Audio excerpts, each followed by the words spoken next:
Hey, what's up, everyone? So I watched the Tekashi 69 documentary on Hulu, and I learned a lot of new shit. I mean, a lot of new shit about that guy that I didn't know before. Some good, some bad.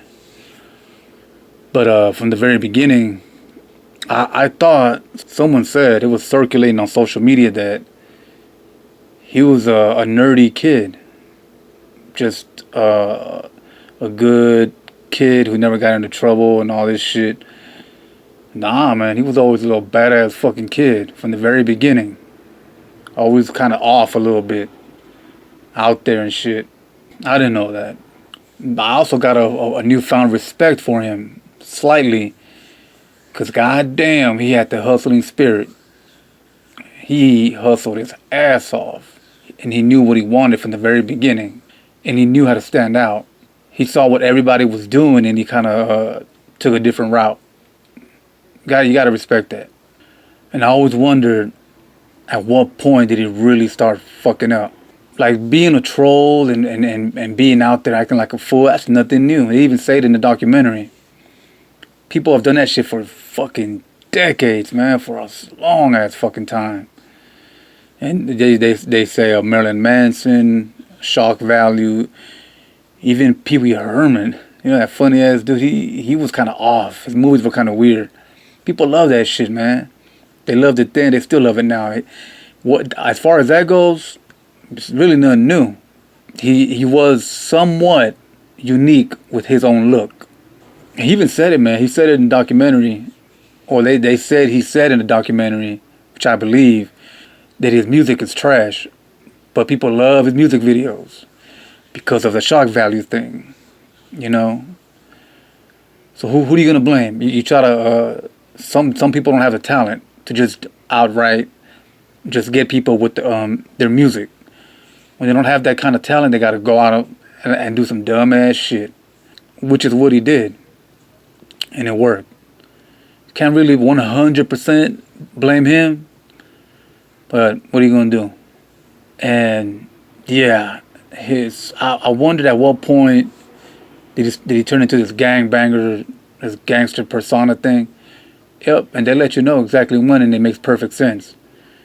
He was just a weird ass, goofy ass fucking rapper. You know what I mean? At the beginning. But then that pedophile case popped up, and everybody started just shaking him like, fuck that, we don't want nothing to do with you. So he had to amplify his image and make it even more, you know, like hardcore, I guess, or some shit. And that's when he got with those Bloods. So he did it, and once again, it worked for him. People are like, okay, well, if he's in a gang, he gotta be real. You know, people are fucking idiots, so they see that and they automatically assume he's the real thing. What he went through, what he's still going through, because he's still pretty young, but what he went through with his case and all that shit, that's nothing new. A lot of kids go through that shit. It's just not publicized like that. But it's just a kid with no confidence doing a bunch of shit to impress a lot of his peers. The craziest shit you do gets you the most respect. When you're a teenager and all that, people love a wild person. They love being around somebody who's like reckless and shit, fun to be with, all that dumb shit.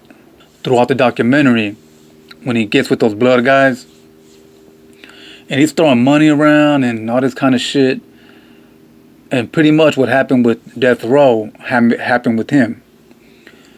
Like, you could give people, those kind of people, at least a certain amount of money, but then enough is never enough. You know what I mean? They want more and more and more. And at some point, they just had it. And they kidnapped his ass and all kind of shit. You know, what's funny, though, is that they had a Paisa driver with them.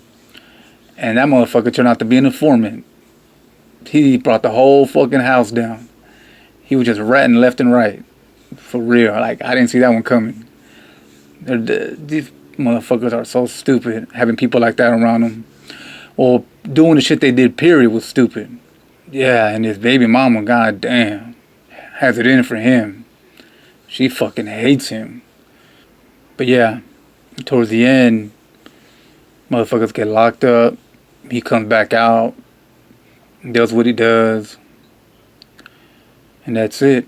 You know, it just gives you a bit more insight into who he is.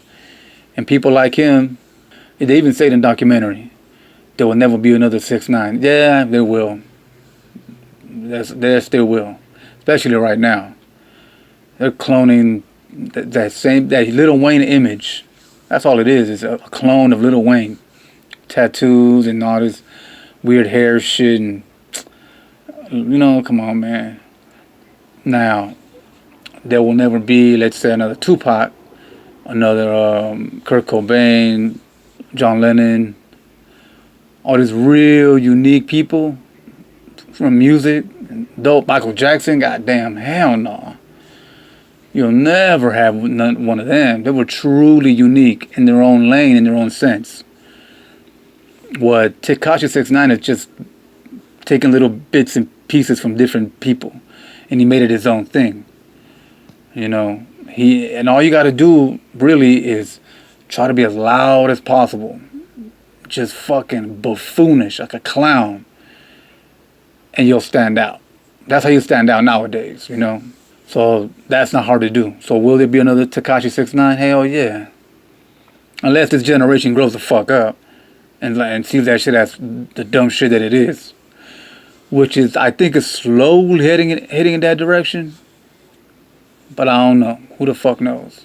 Yeah. So those are my thoughts, my review. Real good documentary.